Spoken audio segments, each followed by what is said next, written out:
Good afternoon, everyone. Welcome to Connecticut's Old State House. We're so glad to have you here with us this afternoon.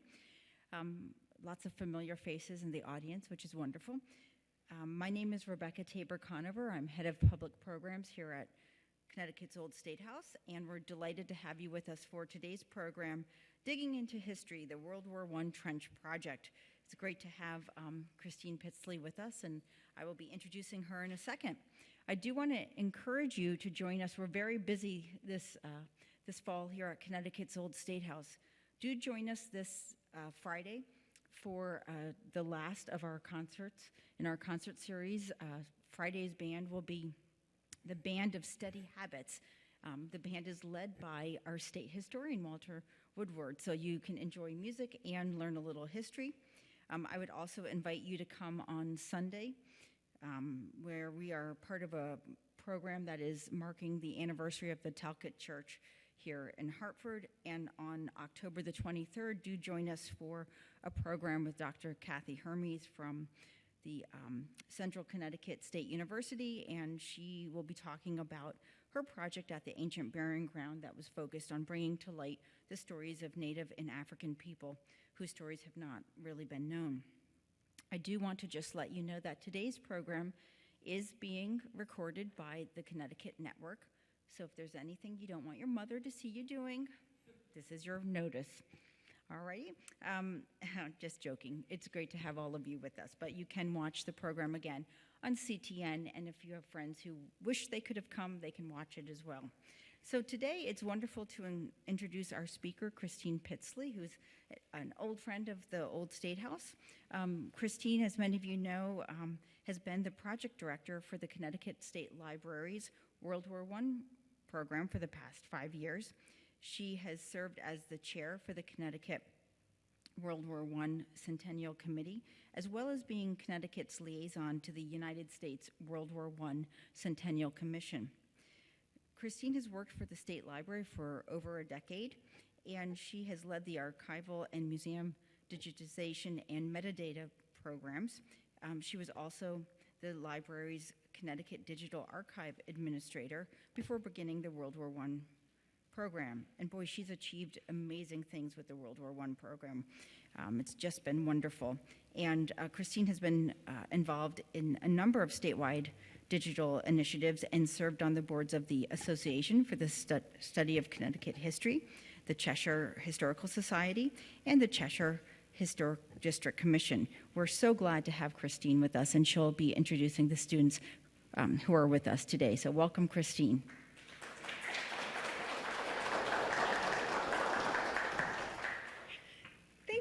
Thank you, Rebecca, and thank you for Old State House for hosting us today. This is really exciting. This is the first program that we've done since we came home.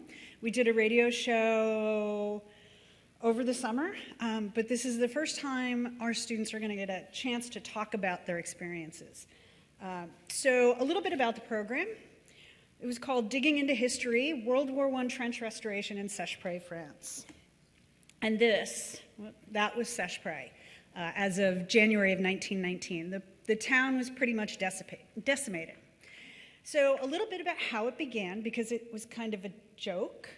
Last April, I traveled to Seicheprey to be there for the 100th anniversary of a battle that was primarily Connecticut soldiers. It was the first German offensive against American troops, and they were fought against the 102nd Infantry. Connecticut lost. There were 81 men killed in action, and another at least 13 who died of wounds in the weeks after. So I went and introduced myself to Mayor Gerard Andre.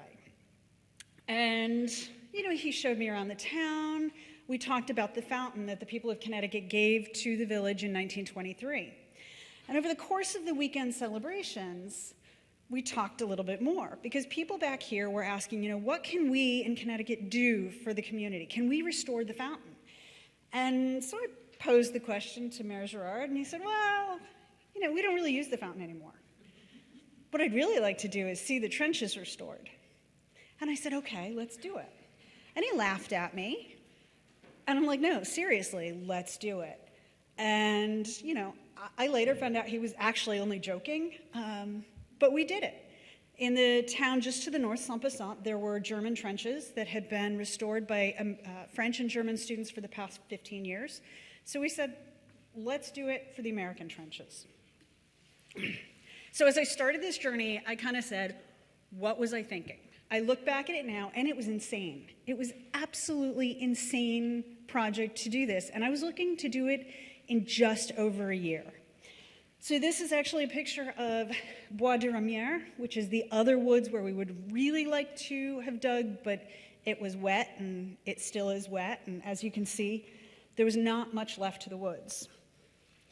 So going into this, there were a lot of issues, like how are we going to pay for this?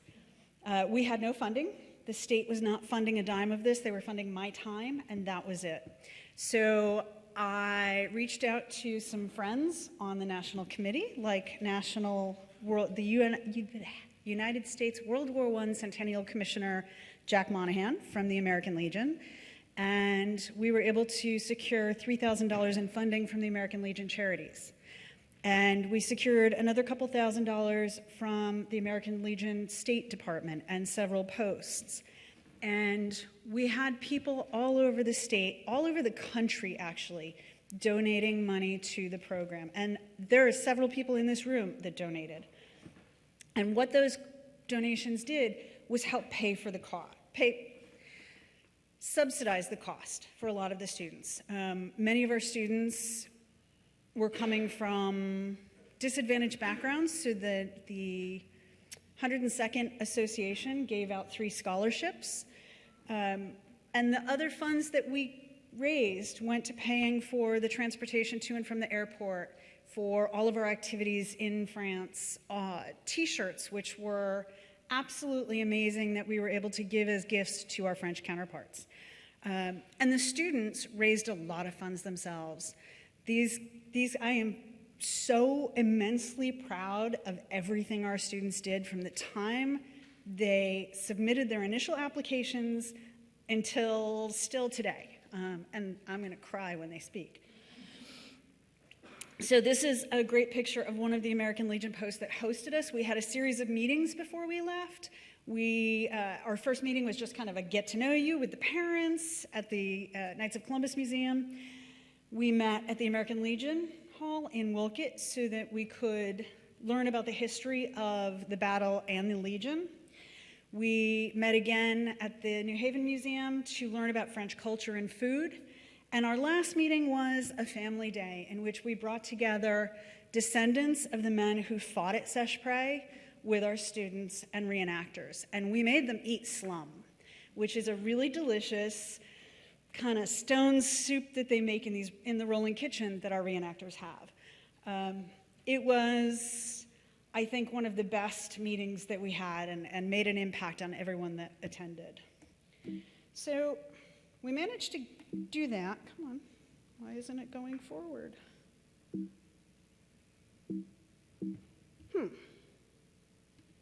Okay, there we go. So, one of the other, oh my God, what was I thinking is, this was a trench in France from World War I, and people were like, you're gonna blow these kids up. And it was a fear. So this is taken on April 21st of 1918. This is just some of the loot that the American soldiers recovered from Bois de Ramière.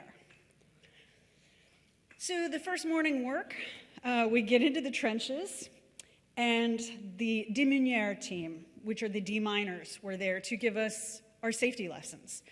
And they brought out a box of all of the things that could possibly kill you in France. And they start going through it, saying, if you smell something that doesn't smell like it belongs in the forest, run. If you see this, run. And the kids are looking at like, oh my God, Mrs. Pittsley, what have you done to us? My fellow chaperones are just giving me the side eye going, I'm going to kill you for this. But it instilled fear. And that's what we needed to work in the trenches. They learned the safety protocols. They knew what to do if, when they were digging, they heard a tap of metal. They knew to stop, to call us over, And because of that, we had no safety incidents. The only time that there was a safety incident was when a group, and I don't think any of you guys were carrying the log, a very large log, and they weren't paying attention. And I mean a large log, like 15 kids had to carry this thing, and they're not paying attention, and they're running. And Philippe, who speaks no English, started screaming at them because they weren't paying attention and they were going to get themselves hurt.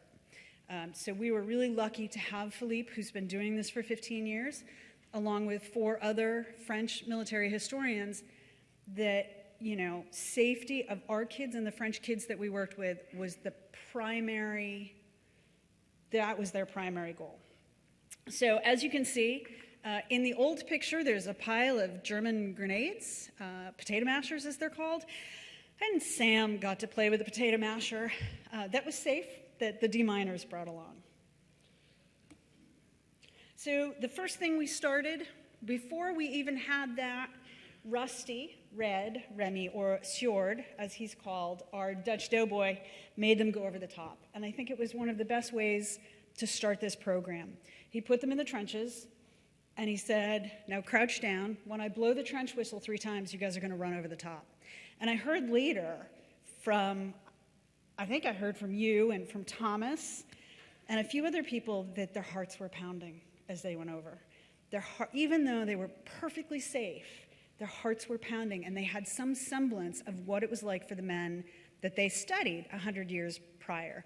Because each of the students had to research a student or a soldier from their town who had fought there, so that when they were standing in that trench, they were channeling that soldier who did the exact same thing 1,000 times. They all were mowed down by machine gun because they ran out of the woods into the same spot. So we joke that they were mowed down by a machine gun. When we did it at the end of the trip, they all made it because they all ran straight out. So, why isn't it playing? So, you know, the work was hard, as you can see from Lucas, who was one of the pickaxe monsters. We had a couple people that just loved the pickaxe. First day, we found barbed wire, and everybody's like, oh, it's barbed wire. Look, we found barbed wire. And then day 2 and 3, oh, look, more barbed wire. And by the end, they're like, oh, my God, it's more barbed wire. Did you guys find enough barbed wire? Yeah. You know, but some of them really understood that this was hard work, and the soldiers didn't have half the equipment that these guys had. They didn't have safe, secure places to go. So it was hopefully an amazing work experience. We found lots of stuff, like the bullet spoon, which is my favorite artifact of all time. The bullet was not actually through the spoon when we found it, but we do think that a soldier probably held it up over the top of the trench to check for snipers. So that kind of was a wow moment for some of our students who realized that that soldier who held it up was probably not much older than themselves. And we had fun too. This was the group, I think that was after you guys put up the wall. And they had fun. And just like soldiers of the past, they sang.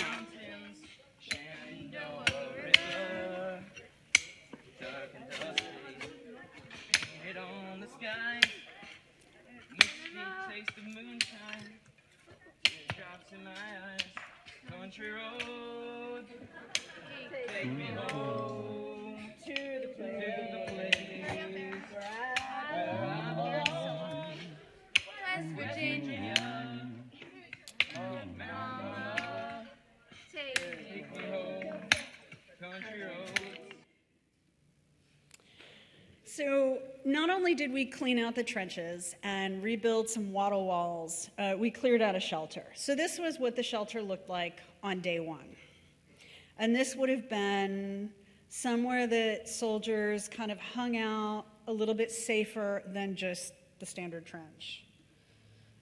This was day 3. This was the beginning of day 3. So the trench was covered with concrete and chicken wire slabs, which were broken off and hauled out.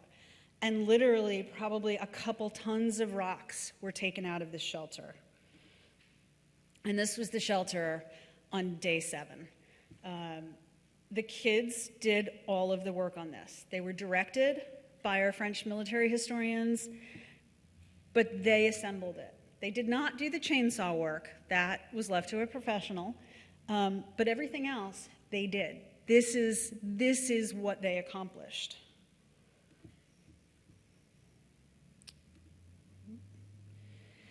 So this is the wattle wall that we built, and the stairs, which Katy I don't think there was any plans to build stairs. And then Katy said, I think we need stairs because people need to be able to get in here. And so Katy spearheaded both of the stairs, one on each end.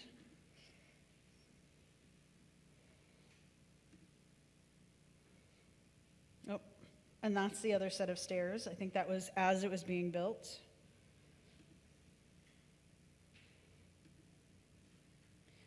And then this is just part of the trench line. So they cleared out tons of material.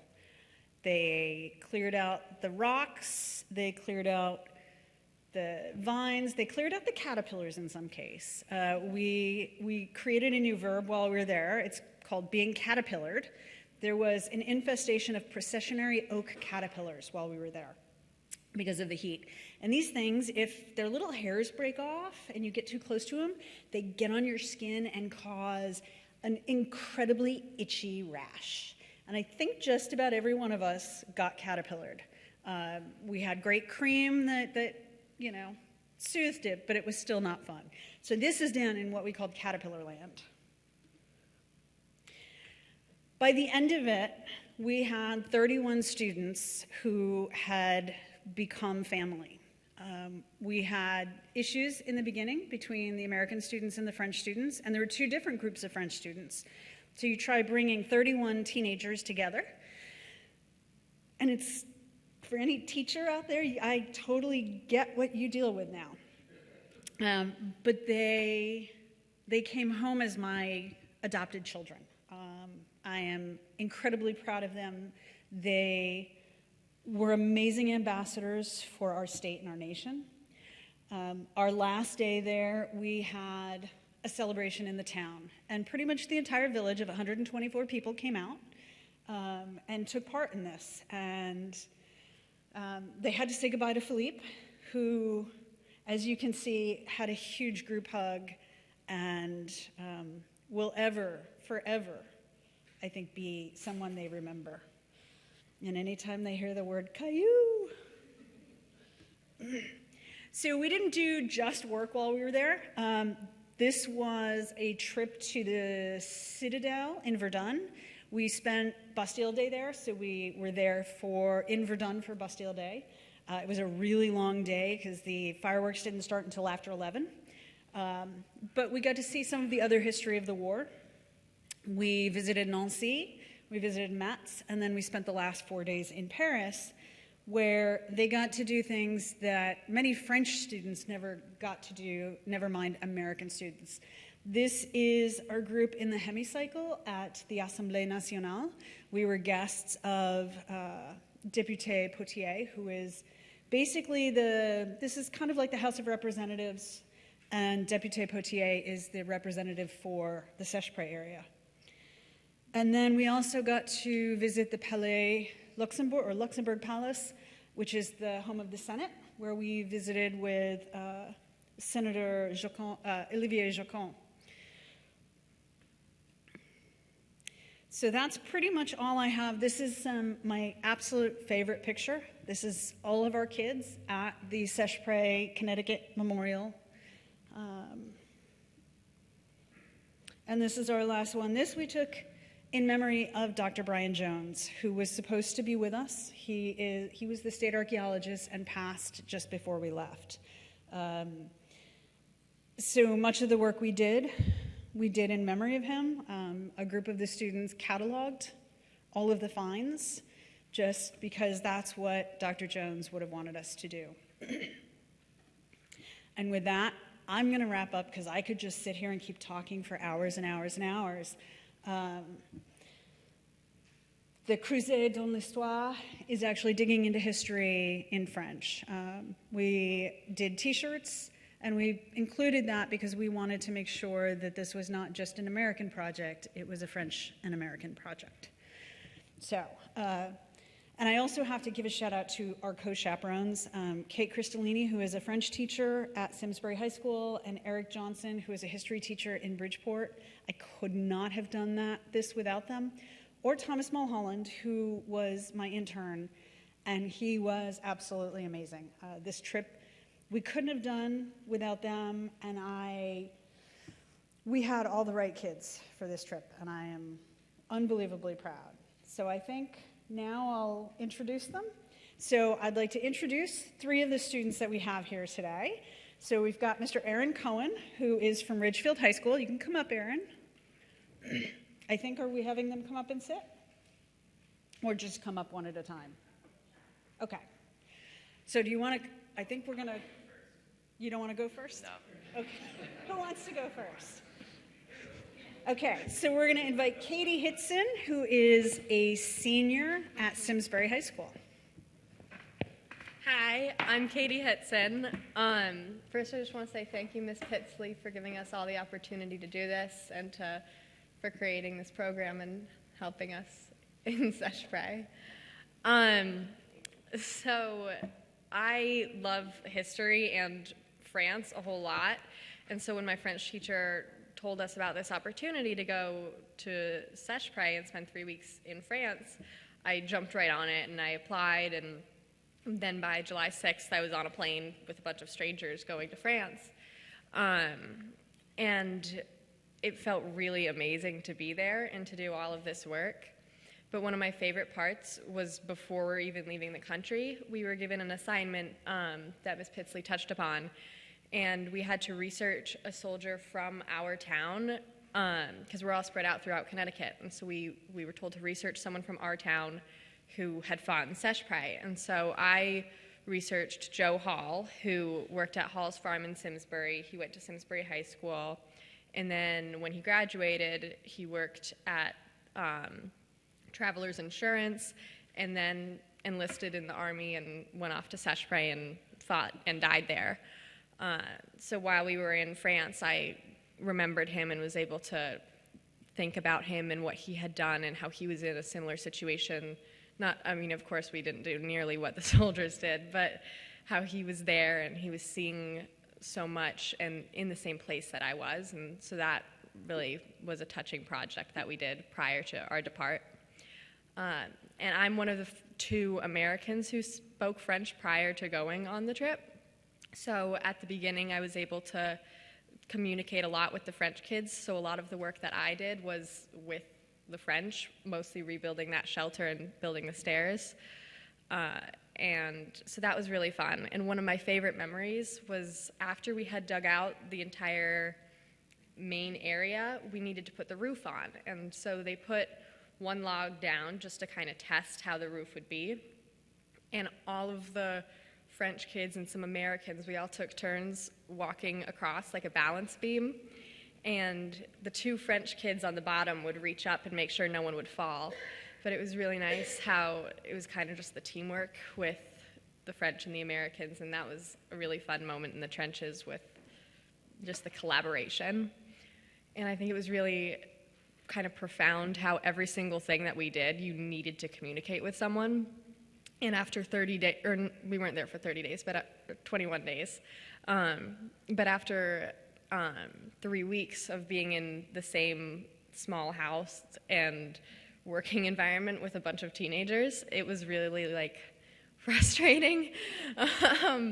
And so it was just interesting to see how we had to group together as a team, even through the hard parts and when we would be fighting, and we'd always just manage to work together and kind of put our differences aside to get the project done, which I really had fun with, and I'm glad that I had the opportunity to do it. Yeah.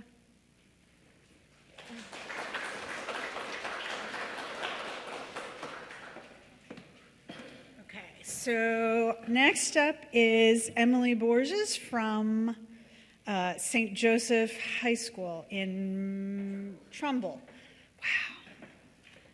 Wow. So hi, my name is Emily Burgess. I really can't even begin to describe how much this trip meant to me and still means to me. Since I came back from the trip, people were asking me like, oh, how was it? Like, how did you feel? And all I really could say is, it was awesome. It was amazing. No words can really describe just what it truly was. I remember my sophomore year of high school, I'm sitting in history class where our unit that we're learning on is World War I. We're learning about trench warfare, and I raise my hand and ask, can you still travel to these places and walk through the trenches? My teacher says yes, and I start thinking, I would love to do that. I would never think in a million years I would have the chance to be picked to be one of 15 kids from all across Connecticut, not just walk through these trenches, but also help restore them and foster a friendship that lasted over 100 years between Connecticut and Seicheprey. Sorry I'm sounding so weepy, it just means a lot to me. When we got there, when we were first in the trenches, there's so much emotional connection that you can make between the soldier you had to research and just what you felt there, the struggles, the suffering, the sacrifice that the soldiers made, and just the landscape, how it changed, and just the trenches themselves. I would think back to my soldier and see, he was 19 and a half years old when he first went to France because of the war, and I thought, I'm turning 19 and a half in about a year and a half. That could have been me in that situation. And it's really amazing to think that people had to make these sacrifices at such a young age, and they had to get shipped off to a world they never knew and fight for something that was just almost horrible. There was just so much death and destruction, but from that death and destruction, 15 kids, 15 French, 15 American, were able to make something beautiful out of it.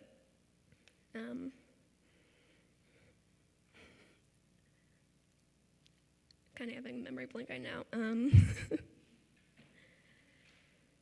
We did have struggles, like Katy said and Christine said, in the first 2 days just because of the language barrier, but we put in so much effort to try and be friends with everyone another. It would either be through broken English, broken French, hands gestures at times, Google Translate even, and we all became, I now think I have 2 families, a second American family and a second French family from all across. And they truly are, they're some of my best friends now. We still try and keep in touch even though school's coming around. Everyone has AP classes, very hard courses. We still try to make time to talk to one another. The trip means so much to me, and once we came back to the States and we were back at the state library to meet our parents, I kept thinking to myself, I'm not gonna cry. I love all these kids here. I miss everyone. I will. It's just, I'm not gonna cry. I was hugging everyone, saying my final goodbyes, but then once I got to Christine, the waterworks really came out. I had just realized everything that we set out to accomplish, we did. We had our goals, we attained them, and our trip was truly done. We accomplished all that we needed to do, and we made something, again, beautiful out of it. And then on the ride home, my dad was with me. He just saw me bawling the entire time, even with my Chick-fil-A.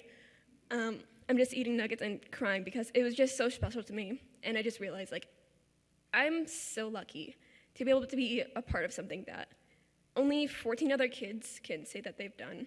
And I just want to say thank you to Miss Christine again for allowing us to do this.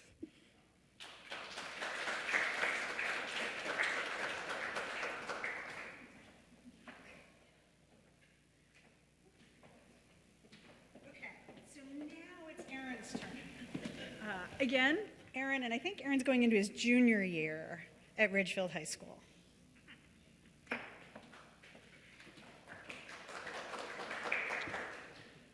Hi everyone, sorry about before.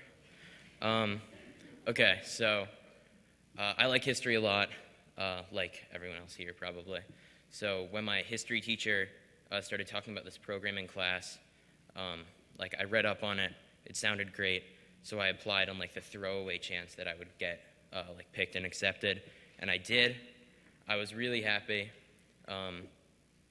obviously not just about going to France, but about learning so much about the history of people from where I live. The soldier project, like Emily and Katy said, was really significant. My soldier, he survived through the war. He came back to right around my hometown, Ridgefield, and he started a big stone cutting business, became like a local politician, and he created a whole bunch of new things that kind of reformed the way that my town works right now, which was pretty interesting. And then when we got to France, like everyone said, there was a little bit of an issue between us and the French kids. I won't lie, it was kind of serious for the first couple days. They were kind of stealing our seats in the back of the bus and stuff, getting a little bit aggressive, playing their Euro trash music. But it ended up okay. After we got over the initial struggle, we became great friends with the French kids. I'm still in contact with a whole bunch of them, and we still have some debates over what's the better country, But all in all, I think that it was an extremely meaningful trip. We restored a great part of history that people need to know more about, and I'm hoping that a lot of Americans and French people can go over and visit those trenches that we restored and other pieces of important history.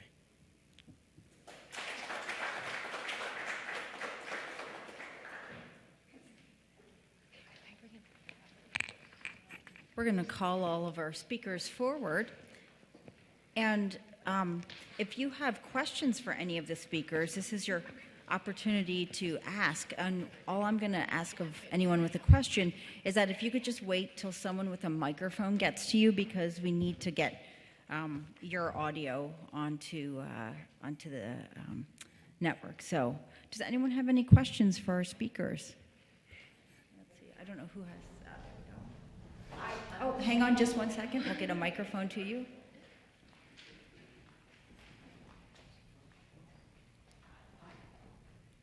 I understand Thomas's now.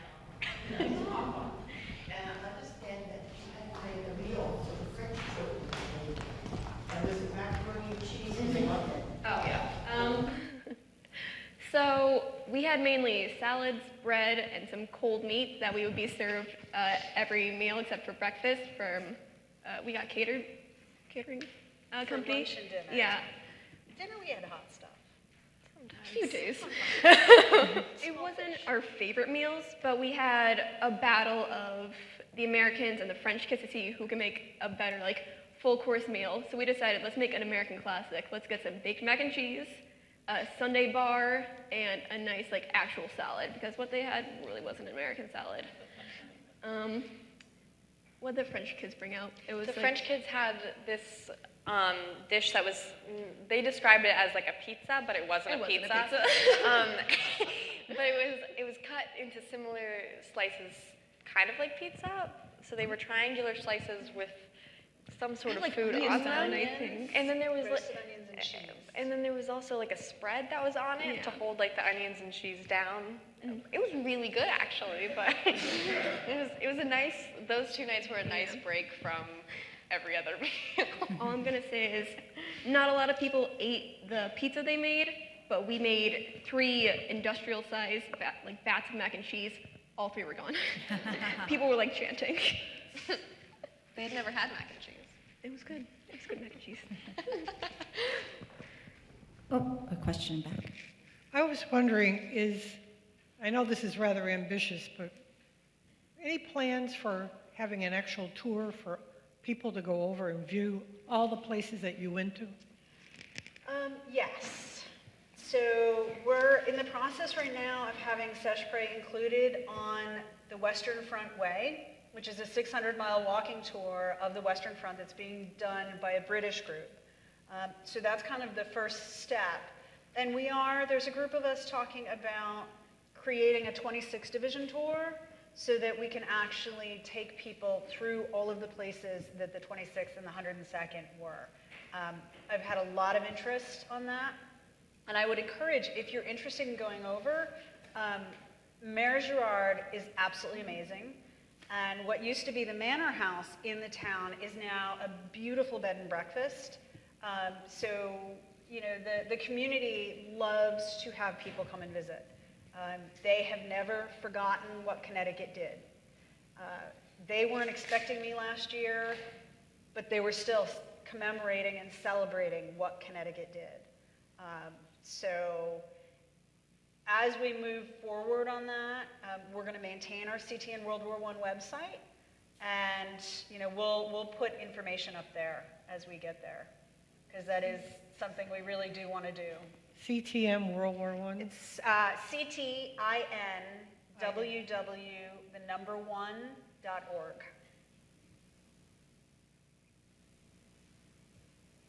We have a question up here.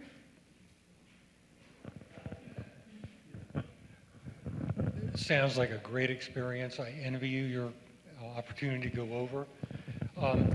I'm wondering, in your study of your individual soldiers and your experience in rebuilding the trench, what insights you got about what was the experience in the life of a soldier like? So my soldier wrote 44 letters home during his time in Seicheprey. And so I was able to actually visit a descendant of my soldier and read the physical original letters. And so he wrote mostly to his mother and his brothers about nothing like too in detail. A few of the things were censored, actually. They cut out the pieces that weren't allowed to be sent. But he wrote about being on the front lines. He had a horse that he cared for in Seicheprey, and he was really proud of that. And he would ask kind of things that are pretty normal for us, I guess. He would ask his siblings about school dances and girls and like the football team and just simple things. And he really didn't say much about the actual war, other than many times he would say, like, this is real war now. And that he would be on the front lines and he'd say, I don't know when I'm gonna write back, and this is serious. And then at one point he stopped writing, and then his parents received a letter from a friend, and it's because he was killed. My soldier, kind of like Katie's, but a little reversed. He didn't write letters home, but his family would write letters about him to the local newspaper. So his family, he had a few brothers and sisters. They would write how they're so proud of him, that he's doing this, he's so brave, things like that. And so my soldier actually survived the war also, and he came back, and he had a job when he left. He was able to continue working at the Star Pin Company in Shelton. But because of the mustard gas attacks, because it's just such a powerful weapon, it left him with some residual side effects. He also had PTSD from it. So unfortunately, there wasn't really a safety net put in place for these soldiers to come back from the war. Just because it's the very first World War, no one knows what's going to happen. So he has his job, but then he died in a VA hospital in New York, just because no one really knew the effects of what was going to happen. Okay, so I already talked about how my soldier made it through the war, but what really struck me as very interesting was the fact that he was taken as a prisoner of war somewhere near Seicheprey, and he was brought to Germany, where he escaped on foot, and he made it to Great Britain, and that's where he took a boat back to Connecticut, and that's where he continued his life. And like Emily's soldier, he died 50 years later, and it was credited to his injuries during the war. He was shot 7 times and hit with 14 pieces of shrapnel. But I think that it just gives you a sense for how crazy war is, and how extreme things were at that point, and how extreme they could be again if we got into a similar situation. Okay. Other questions? Thomas brought back a piece of shell fragment, which I'm a military person. I was very surprised to see the thickness and the size of this. You said there was metal left over everywhere. Would you care to elaborate on that? Yeah, so Red, our guide, Rusty, he would, when we're in the trenches working, he would take a few groups of kids and have them walk through, it was fields and other parts of the trench, and there was just bullets, barbed wire, shrapnel, just littered everywhere. It was just amazing to see. And people would come back with they'd bring their backpacks, it'd be filled with everything. People found old shovels also, I'm pretty sure Elijah did. A scythe, oh my, yeah. And then there was also grenades and I think potato mashers as well that Red would point out. He's like, don't touch that. But we would all just gather around and look at it, just because it's 100 years later, but it's still there, and it's such an important piece of history. So Christine said that we could take back not crazy things that we would find, but the smaller things that we would find. And so I brought a few today. And so the shrapnel things that you were talking about, I brought a piece of that, and that they're pretty heavy significantly, and you wouldn't want it being thrown at your head really fast. And so this is a piece of that. I'll have this out so you guys can see it after. And then barbed wire, of course, we found tons of it. We ended up leaving like a giant stack, I think, at the beginning. You can make like bouquets with it even. Yeah, at the beginning we would all kind of want to like take some. You'd put some in your bag and everything, and as the pile would get bigger, put a little bit more in your bag. But then by the end, in everyone's rooms, we all, because it was 3 or 4 people to a room, and I know in our rooms we all had like a collection of where you'd have your finds, and you wouldn't let anyone touch it. And then Red gave us each a tent pick that he found. He found enough to give us each one. So here's a tent pick. We got a lot of bullets. So I brought a bullet. Like pieces of shoes were pretty common to find. Red gave us each a button. This is an American button from the Yankee Division. I don't think we know. Oh, just an American button. And then We did find a few buttons that were made by the Scoville Manufacturing Company in Waterbury, Connecticut, which was always fun. Daniela. Yep, Daniela found one of these. I think Red gave us these. Yep. And this is from a belt. And then I found a nut. And then also, this is one of my favorites. It's really small, but it's from the eyepiece of a gas mask. So, Oh, wow. yeah. So I think we all liked finding our things. What's interesting about it is we were going through the airport and I got stopped, and I assumed it was because I had a fuse and 4 pocket knives in my bag. But they went through my bag, they looked at all that stuff, they took out the honey I was bringing, like tossed it in the trash, and then they let me go. Other questions?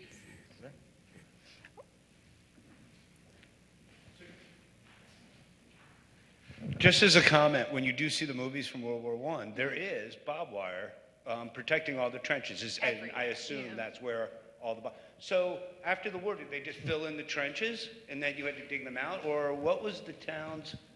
Did they want to kind of forget about it, or did they want to, and then years later, want to enhance it? No, they just kind of forgot about it. It's all in the woods. So the trenches that were out in the open farmland in front of the town were filled in. That was all filled in and used for farming again. But in the forests there are managed by the community. They're not national forests. And they just, they're managed. They do go in and cut trees down, but the trenches have just always been there. The government did come out and clean stuff. For a long time, that section of France was part of the what was called the Zone Rouge, which meant that there was so much artillery and ordnance and poison in the ground that it was not safe for human habitation. And there are still parts of France that are still Zone Rouge. But I think it was about 35 years ago that designation was lifted from this area. And so the community just, it's just there. And the truffle farmer that came to visit us never knew that these trenches were in the woods. And I think the thing that struck us is Philippe, we're finding all this stuff that we think is really cool. And Philippe is just throwing out German swear words. No, scheiß. Because to him, this stuff is everywhere. They don't care about the little piece of frame from a gas mask. They don't care about, the bullets or the shrapnel pieces or the barbed wire because it's everywhere. I think the only thing he was interested in was the canteen, and we found a full American boot, which that one was hard because you didn't leave your boot behind, not by choice at least. I think we have another question over here. Oh. Do we know when during the war the Connecticut troops were in that particular trench and how far away the German trenches were, and if there was any overrunning of the trenches because they moved like millimeters a day, et cetera? So the Connecticut troops were in and out of the actual trench we were in. It was on higher ground, sort of towards the rear of the action on April 20th. We moved into the sector on March 30th, between March 30th and April 2nd, and we were there until the end of June. It was called the Tool Sector, and during the actual battle, most of our troops were out in the farmland trenches that were in front of the town and in the Bois de Ramière, which is where we'd really like to dig. That was Company C and D, which were New Haven, Hartford, New Britain, Middletown, and Waterbury. Bristol. Oh my God, and Bristol. But the trenches there, 100 years ago, they complained at how waterlogged these trenches were. They were in mud and water up to their hips. And the trenches are still like that today. So for us to restore them, we can't because they're still so waterlogged. So the trenches we were in, the 102nd were in, the French troops were in, the 103rd Infantry, which was Maine and New Hampshire and Massachusetts, were in them. So we can't, as much as we'd love to say that, that American boot was from a 102nd Soldier, we really can't. But we were in that vicinity for, 3 months, April, May, and June. Okay, I think we have a... Thank you. I wondered if your experiences caused you to think, 100 years forward now, about the notion that American soldiers went to this foreign place to help a country, to fight against people who hadn't attacked them particularly. And in fact, that neighborhood was liberated again by U.S. soldiers in 1944. And I wondered if it gave you any sense of what the military and what military power has done in terms of America in the world, and whether it has applicability, to your thinking about today's soldier and today's military.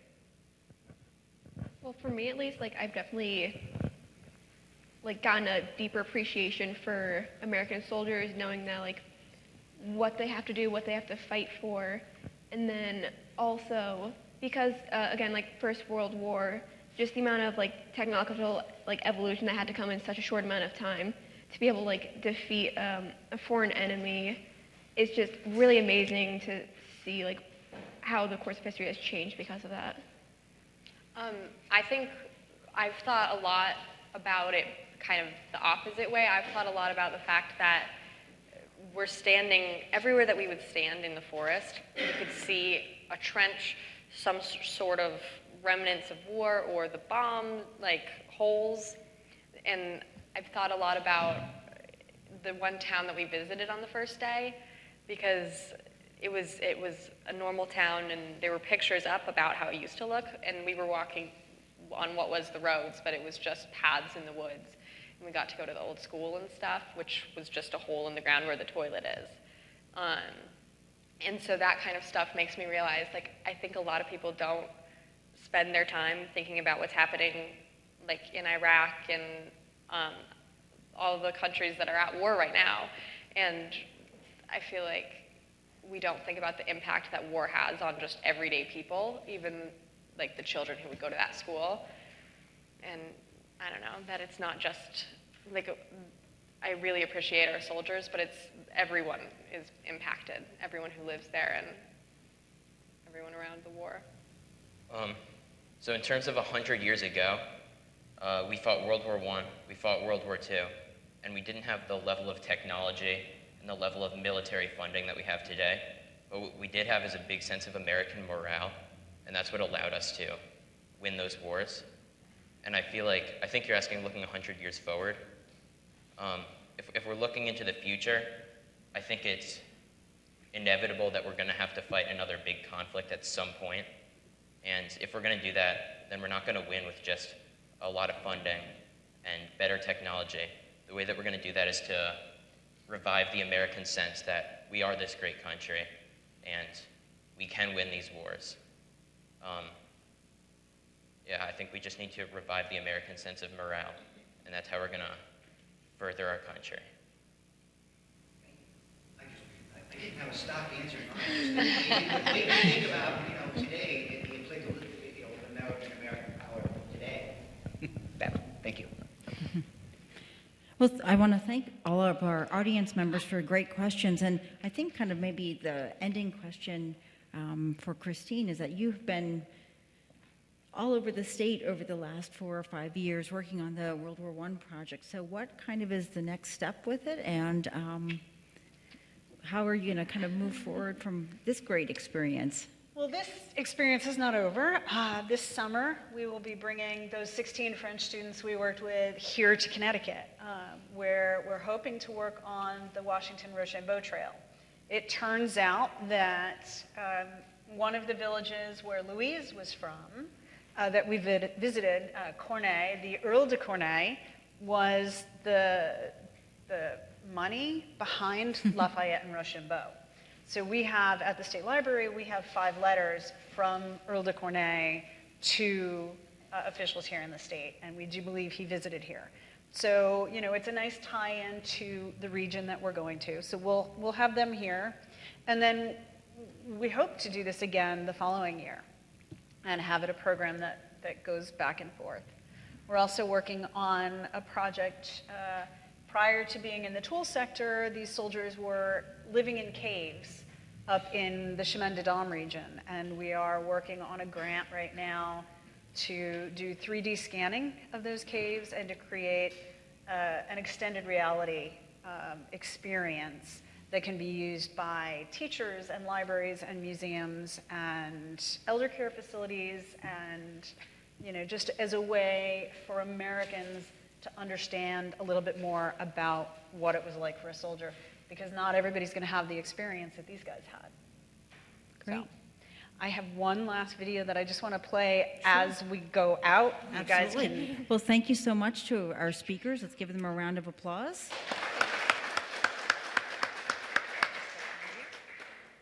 So this is, I just wanted to let you guys see what it was that we created.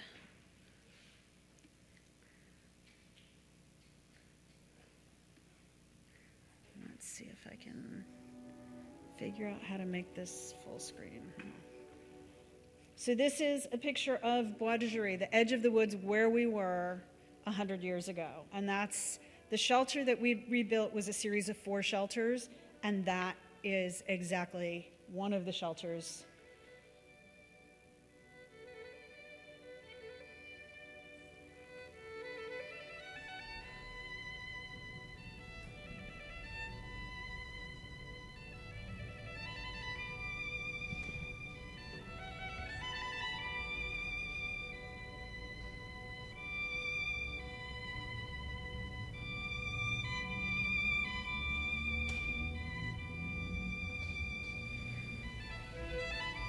Bent double, like old beggars under sacks, knock-kneed, coughing like hags, we cursed through sludge, till on the haunting flares we turned our backs, and towards our distant rest began to trudge.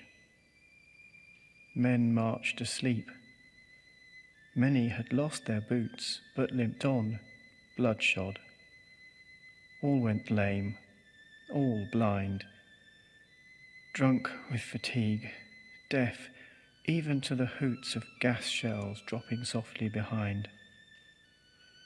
Gas! Gas! Quick, boys!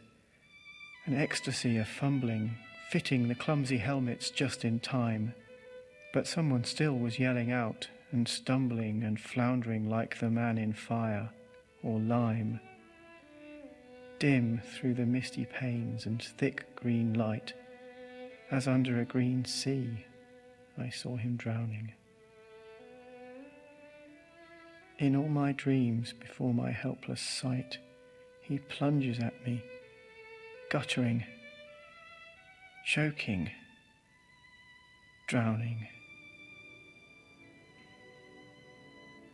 If in some smothering dreams you too could pace behind the wagon that we flung him in, and watch the white eyes writhing in his face, his hanging face like a devil's sick of sin. If you could hear at every jolt the blood come gargling from the froth-corrupted lungs, obscene as cancer, bitter as the cud of vile, incurable sores on innocent tongues. My friend, you would not tell with such high zest to children ardent for some desperate glory the old lie. Dulce et decorum est pro patria mori.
And that began our, 2-mile walk to the bus every day. No, it wasn't quite 2 miles. But that's what these guys did. That's what they accomplished. And I could not be prouder. Thank you, guys.